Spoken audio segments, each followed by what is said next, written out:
নির্বাচনের দ্বিতীয় দফায় কলকাতায় নজিরবিহীন ভোটদানের ছবি। সকলের মধ্যেই উৎসবের আমেজ। প্রথম দফায় 93% ভোটের রেকর্ড।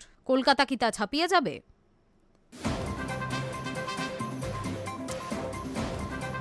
কলকাতা যেন পণ করেছে গোটা দেশকে এবার দেখিয়ে দেব ভোটদানের কোন শিখর ছুঁতে পারে। বাংলায় প্রথম দফার নির্বাচনে 93.19% ভোটদান হয়ে কার্যত জাতীয় রেকর্ড তৈরি হয়েছে। কিন্তু বুধবার দ্বিতীয় দফায় সকাল থেকে কলকাতার বুথগুলোর ছবি দেখে মনে হচ্ছে সেই রেকর্ডও বোধহয় নিরাপদ নয়।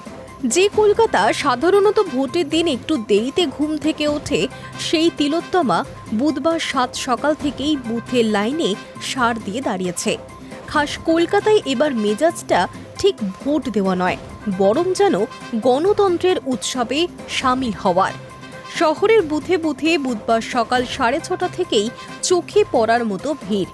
একদিকে যেমন লাঠিতে ভর দিয়ে প্রবীণ ভোটাররা তাদের নাগরিক অধিকার প্রয়োগ করতে এসেছেন, ঠিক তেমনি প্রথমবার ভোট দিতে আসা তরুণ প্রজন্মের চোখে মুখেও দেখা গেল প্রবল উদ্দীপনা। কোথাও কোনো অশান্তি নয়, বরং হাসি ঠাট্টা আর আড্ডার মেজাজেই এগুচ্ছে ভোটের লাইন। ভোটারদের সহায়তায় বুথের বাইরে তৎপর রয়েছেন বিএলওরা। কারোর বাড়িতে স্লিপ না পৌঁছলেও বুথের বাইরেই নিজ থেকে নাম খুঁজে তড়িঘড়ি স্লিপ লিখে দিচ্ছেন তারা। অশান্তি রুখতে নির্বাচন কমিশন এবার শহরকে নিরাপত্তার চাদরে মুড়ে ফেলেছে।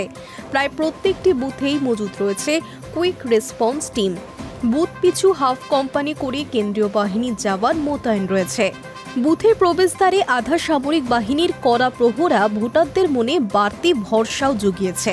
কলকাতায় সাধারণত ভোটদানের হার কম থাকে। 2024 সালে লোকসভা ভোটে কলকাতার গড় ভোট ছিল 63.55%। কিন্তু এবারের পরিস্থিতি ভিন্ন।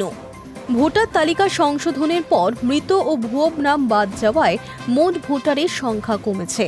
সম্ভাব্য হার পরিসংখ্যান বলছে 2024 সালে যত মানুষ ভোট দিয়েছিলেন, এবার যদি ঠিক ততজনই বুথে যান, তবে শতাংশের হিসেবে তা দাঁড়াবে 86.86%।